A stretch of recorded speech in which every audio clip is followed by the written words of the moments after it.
Caminho Infinito, capítulo 4. Nossa verdadeira existência. Nossa verdadeira existência é como o espírito, e só abandonamos o falso sentido de vida material na medida em que percebemos isto. Vemos então que a vida física do homem, do animal e da planta não passa de um sentido enganoso da existência. Aquilo que geralmente nos preocupa com as chamadas necessidades da vida material é, de fato, desnecessário. Que, embora todas as belezas que contemplamos apontem para uma criação de Deus, elas não são a criação espiritual e perfeita de Deus. Que as aparências de doença, de envelhecimento e morte não fazem absolutamente parte da vida real. Quando atingimos esse estado de consciência, começamos a ter vislumbres da eterna existência espiritual, intocada pelas condições materiais ou pensamentos mortais. Quando damos as costas para o mundo sensorial, que podemos ver, ouvir, cheirar, saborear e apalpar, temos visões inspiradas que nos mostram a Terra como criação de Deus. No trabalho de cura, temos de dar as costas para o mundo físico, assim como vemos. Temos de lembrar que não fomos chamados para curá-lo, para mudá-lo, para corrigi-lo ou salvá-lo. Temos de perceber, antes de mais nada, que ele existe só como uma ilusão, como um sentido da vida totalmente falso. E deste ponto elevado de consciência, nós olhamos, através do sentido espiritual, para a casa que não foi construída com as mãos, eterna no céu. Temos o hábito de considerar certas pessoas como bons provedores, bons merecedores, bons vendedores ou curadores. Entendamos isso corretamente. Nunca é uma pessoa, e sim um estado de consciência que cura, que regenera, que pinta, escreve ou compõe. O estado de consciência se manifesta a nós como pessoa por causa do conceito finito que temos de Deus e do homem. Ficamos com frequência desapontados quando alguém não corresponde ao quadro que formamos dele. E isto porque lhe atribuímos as boas qualidades de consciência, e quando a pessoa não preenche tais qualidades que nós acreditamos erroneamente serem sua personalidade, sofremos. Na Bíblia, nos deparamos com as figuras de Moisés, de Isaías, de Jesus e de Paulo. Percebemos que Moisés representa o estado de consciência chefe, ou liderança. Isaías nos apresenta a profecia. Jesus mostra a consciência messiânica ou a graça da salvação e da cura. E Paulo traz a consciência do mensageiro, do pregador ou mestre. Contudo, sempre se trata de um estado de consciência específica que se manifesta a nós como homem. George Washington representa certamente a consciência da integridade nacional. Abraham Lincoln, a consciência da integridade e da igualdade individuais. Pensando em nós mesmos, esqueçamos nossa natureza humana com suas qualidades humanas e tentemos compreender o que nós representamos como consciência, para então perceber que esta consciência, que se expressa como nós, é também o que nos mantém e faz prosperar nosso empenho. O fracasso ocorre frequentemente por causa da descrença de que nós somos a expressão de Deus, ou da vida, ou da inteligência, ou das qualidades divinas. Isso nunca é verdade. Deus, ou a consciência, expressa eternamente a si mesmo e suas qualidades. A consciência, a vida, o espírito, nunca pode falhar. Nossa tarefa é aprender a relaxar e deixar que nossa alma se manifeste. O egoísmo é a tentativa de ser ou de fazer algo pelo esforço pessoal, físico ou mental. O não nos preocupar é nos privar do pensamento consciente e deixar que as ideias divinas preencham nossa consciência. Uma vez que somos consciência espiritual individual, podemos sempre confiar que a consciência realize a si mesma e a sua missão. Somos espectadores e testemunhas desta divina atividade da vida que realiza e manifesta a si mesma. Cada vez mais devemos nos tornar espectadores ou testemunhas. Temos de ser observadores da vida e sua harmonia. A cada manhã, temos de acordar ansiosos para ver um novo dia, que revele e desdobre, a cada hora, novas alegrias e vitórias. Diversas vezes por dia, temos de perceber conscientemente que estamos testemunhando a revelação da vida eterna, o desdobramento da consciência e de suas infinitas manifestações, da atividade do espírito e de suas grandiosas formas. Em cada situação do nosso dia a dia, aprendamos a ficar por trás de nós mesmos e ver Deus ao trabalho, testemunhar a ação do amor nas nossas vicissitudes e esperar que Deus se revele em tudo que nos rodeia. Temos de perceber toda noite que o nosso descanso não nos leva a uma interrupção da atividade de Deus sobre nossa vida, mas que o amor é a influência protetora e a substância do próprio descanso, que a consciência nos transmite suas ideias mesmo durante o sono, que o princípio é a lei que nos guia durante a noite toda. Nada de externo pode penetrar em nossa consciência para nos perturbar, e essa verdade fica de sentinela ao portal de nossa mente, para permitir o acesso só à realidade e suas harmonias. Sejamos observadores, testemunhas, vejamos o desvelar-se do Cristo na nossa consciência. Há um estado de guerra permanente entre a carne e o espírito, e isso continuará enquanto mantivermos o sentido de identificação corpórea, mesmo pequeno. A tentativa de trazer o espírito, suas leis para atuar sobre as concepções materiais é o que constitui esta guerra. E a paz só poderá ser alcançada quando o sentido material do universo e corporal do homem tiverem sido superados. Observe com quanta frequência tentamos aplicar alguma verdade metafísica a algum problema humano e descobrirá os motivos do conflito dentro de você. Nosso verdadeiro intento é mais a obtenção da harmonia espiritual do que a continuidade do enfoque material da existência, com mais facilidades e conforto. Nos momentos iniciais de nossa busca da verdade, não tínhamos provavelmente outra preocupação que não curar um corpo doente, fazer um pobre mais próspero ou transformar um pecador em alguém ético. Não há dúvida de que, ao nos tornarmos um praticante ou mestre de consciência espiritual, parecíamos ter atingido esta finalidade, e por algum tempo continuamos a usar a verdade ou Deus para direcionar nossa concepção material do homem e do mundo. Foi só com a continuação de nossos estudos e da meditação que nós apercebemos do conflito interior. Nos regozijamos com momentos de grande elevação. Nós caímos no vale da incerteza, conseguimos vitórias e amargamos fracassos. Oscilamos entre as aparências de bem e de mal, sucesso e fracasso, espiritualidade e mortalidade, saúde e doença. Este é o conflito interior que se evidencia como uma guerra entre a carne e o espírito, e isso só terminará quando abandonarmos o conceito de mortalidade e a identificação corporal para alcançarmos a consciência da existência espiritual. Meu reino não é deste mundo.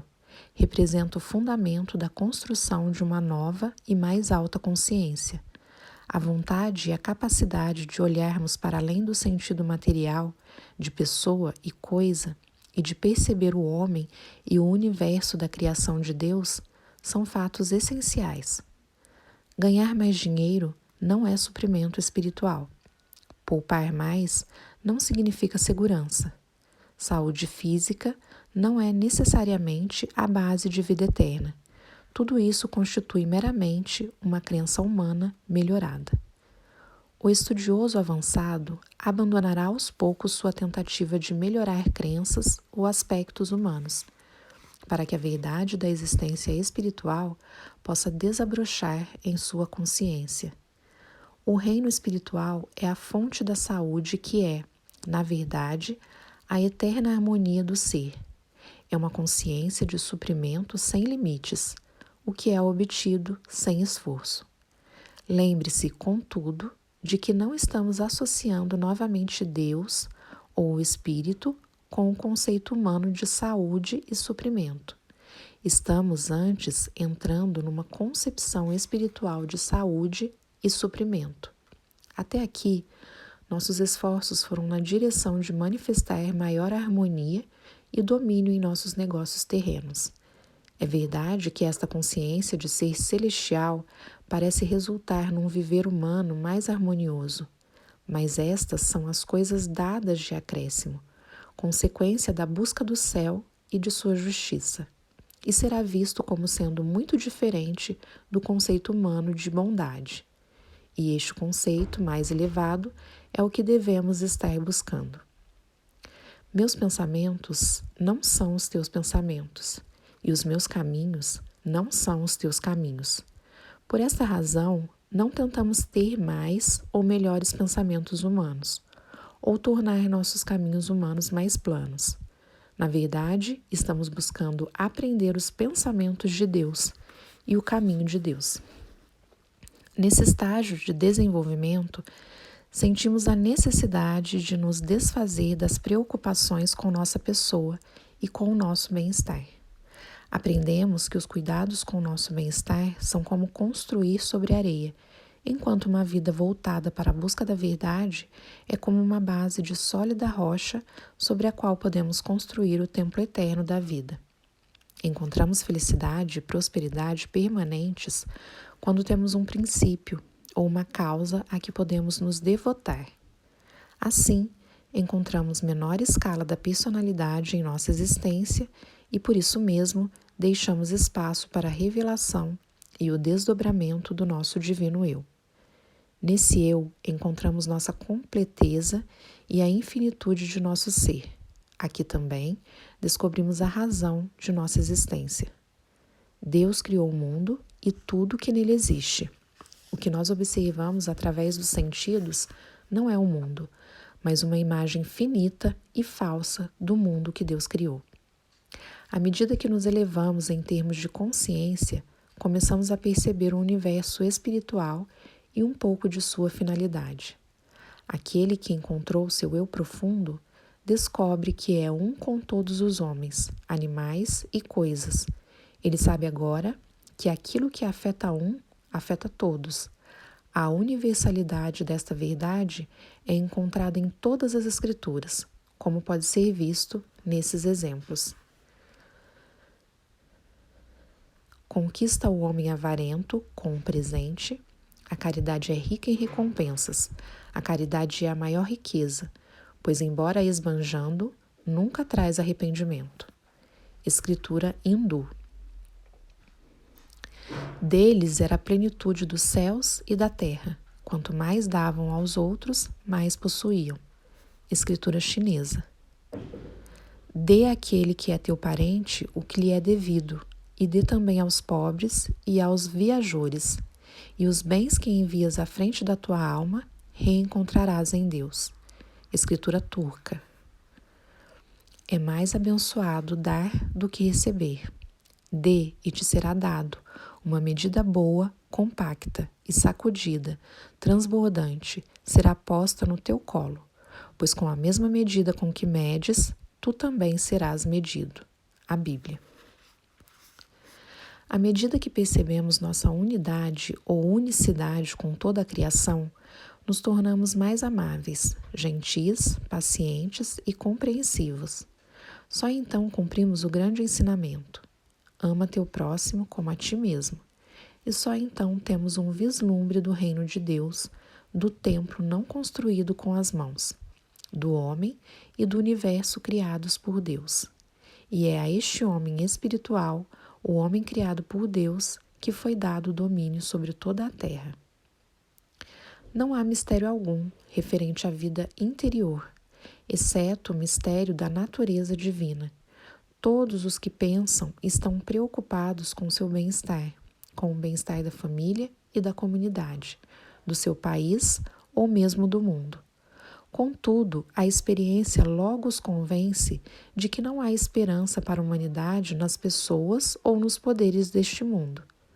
Os homens são por demais egoístas. No geral, estão demais ocupados e preocupados com seus próprios interesses para serem totalmente altruístas em sua atitude diante do mundo. Os mais ambiciosos são com frequência aquinhoados com talento físico ou mental superiores, e logo se sentam no trono dos poderosos, e o mundo é então liderado por estes, que carecem de integridade e de amor. Os políticos raramente se elevam acima de seu próprio egoísmo, e o eventual homem estadista perde-se neste quadro. Aqui e acolá, pelo mundo afora, existem homens e mulheres inspirados que anseiam pela vinda do dia em que os homens se irmanarão. Seu coração se condói pelo constante ridículo a que são expostos os homens de boa vontade e pelo sucesso dos embriagados pelo poder e dos ávidos de dinheiro, que se repetem a cada geração. Estes nobres visionários são levados de um lado para o outro, entre a sua esperança de progresso da humanidade e a percepção da futilidade da superação das forças malignas que atuam no pensamento humano. Talvez a mesma pergunta ocorra a todos. Não haverá um poder para pôr um paradeiro a este reino do mal, para sustar as guerras, para evitar a fome e as pragas? Será o homem desamparado diante dos 4 cavaleiros do Apocalipse? A busca de libertação das provas e das atribulações da vida humana já foi iniciada. Na verdade, trata-se da busca de Deus, e ela começa em qualquer condição de consciência em que o indivíduo possa estar. Se ele tiver um forte sentido religioso com o suporte de uma igreja, pode encontrar o poder na fé recíproca, em algum credo ou dogma ou alguma forma específica de adoração. O intelectual buscará sem dúvida o poder no campo da filosofia ou em um dos ensinamentos religiosos filósofos. Mais recentemente, a busca pode se orientar para os ensinamentos metafísicos ou para as práticas orientais de yoga. Sem dúvida, muitos irão passar de um estágio para o outro, sempre buscando Deus ou o poder que possa pôr um basta ao reino da mortalidade. Mas um dia, no nosso interior, algo acontece. A consciência se expande e vê aquilo que antes era invisível.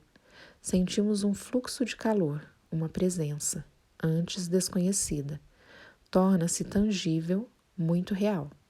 Isto, muitas vezes, é uma experiência fugaz. Podemos mesmo duvidar que ela tenha ocorrido. Subsiste na memória, mais como um sonho do que como uma realidade, até que se repita, e desta vez com mais clareza, mais definição, e talvez por um tempo maior. Aos poucos se fixa na nossa consciência a percepção de uma presença constante. Esta presença pode ser sentida como que furtiva por trás da consciência ordinária. Por vezes se torna uma presença imperiosa, que domina a situação ou a experiência daquele instante. Neste momento, contudo, o mal se torna menos real. A doença não é tão aguda. A tensão financeira e mesmo a necessidade cedem caminho para a suficiência. A preocupação consigo mesmo desaparece, pois as necessidades são satisfeitas sem aflições, sem que planejemos, sem que nos aborreçamos ou temamos. As pessoas ou os poderes que antes temíamos se esvanecem agora da vista, ou até desaparecem da nossa vida, ou então são vistas em sua impotência. Os desejos se fazem menos pungentes, os medos se esvaem, segurança, confiança, atenção e entusiasmo se tornam evidentes, não apenas para nós, mas também para aqueles que encontramos e com quem lidamos na vida cotidiana. A presença interior torna-se também um poder interior, de uma experiência fugaz, transforma-se em consciência contínua. A força da dor e do prazer na vida externa diminui, enquanto nos tornamos cientes de um poder interior que é real e que gera e direciona a vida externa de modo harmonioso e proveitoso. Não há mais o medo do mundo exterior, nem há o prazer intenso nas alegrias do mundo exterior. É possível ter os prazeres do mundo e se alegrar com eles, ou não tê-los e não lhes sentir a falta. O que passa a existir é uma alegria interior que não precisa de estímulos externos. Nesse estado de consciência, reconhecemos Deus como sendo a luz interior, ou, no mínimo, sentimos esta luz como uma emanação de Deus. Deus é sentido como uma presença divina ou uma influência interna, e é sentido por aqueles que entram em contato com o homem que encontrou seu eu profundo. Reflete-se na sua saúde e no seu sucesso. Irradia dele como os raios irradiam do sol. Encontramos sua vida interior, o homem encontra a paz, a alegria, a harmonia e a segurança. Mesmo em meio a um mundo tão decadente, ele permanece indiferente e intacto. É a exata presença do ser imortal. Quando não mais estamos limitados pelos 5 sentidos materiais e alcançamos, mesmo em parte, o sentido espiritual ou a Cristo-consciência, nós não mais nos sentimos limitados pelos termos aqui ou acolá, agora ou depois. O que há é um entrar e sair sem qualquer sentido de espaço e de tempo, um desdobrar-se sem graduações, uma percepção sem um objeto. Nesse estado de consciência, desaparece o sentido de finitude e a visão se torna sem fronteiras. A vida é vista e compreendida como uma forma totalmente liberta e de beleza infinita. Mesmo a sabedoria milenar será abarcada em instantes. A morte desaparece e vemos novamente aqueles que foram separados de nós por esta barreira tida como intransponível. Esta comunhão não é a comunicação como é entendida nos ensinamentos espíritas. É antes uma conscientização da vida eterna, intocada pela morte. É a realidade da imortalidade que é percebida e compreendida. É uma visão da vida sem começo nem fim. É a realidade trazida à luz. Nesse estado não há barreiras físicas de espaço e de tempo. A visão abarca todo o universo, funde o tempo e a eternidade, inclui todos os seres. Nessa luz, vemos não com os olhos, ouvimos sem os ouvidos, compreendemos coisas que desconhecíamos. Onde nós estamos, Deus está, pois não há separação ou divisão. Aqui não há recompensas ou punições, há harmonia. A vida não depende de um processo. Nós não vivemos só do pão. Temos a sensação de espreitar para o céu e ver o que os olhos mortais não podem ver. O sentido espiritual não está ligado a bens humanos, porém, esta Cristo-consciência revela a harmonia do ser que se apresenta como nossa experiência humana e de forma utilizável em nossas condições atuais. Embora o meu reino não é deste mundo, vosso Pai sabe que precisais dessas coisas, e Ele supre nossos desejos antes mesmo que lhe o façamos. E disse para seus discípulos: Portanto vos digo, não andeis preocupados com a vossa vida, pelo que haveis de comer, nem com o vosso corpo, pelo que haveis de vestir. A vida vale mais que o sustento, e o corpo mais que as vestes.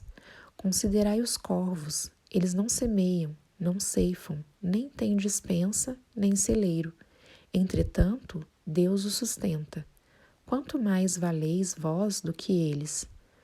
E qual de vós, por mais que se preocupe, pode acrescentar um só côvado à duração de sua vida. Se vós, pois, não podeis fazer nem as mínimas coisas, por que estáis preocupados com as outras? Considerai os lírios, como crescem. Não fiam nem tecem. Contudo vos digo, nem Salomão, em toda a sua glória, jamais se vestiu como um deles. Se Deus, portanto, veste assim a erva que hoje está no campo e amanhã é lançada ao forno, quanto mais a vós, homens de pouca fé. Não indagais, pois, o que haveis de comer ou o que haveis de beber, e não andeis com vãs preocupações, porque os homens do mundo é que se preocupam com todas essas coisas, mas vosso Pai bem sabe que precisais de tudo isso.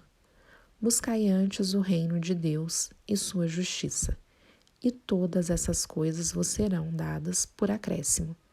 Não temas, pequeno rebanho, porque foi do agrado de vosso Pai dar-vos o reino.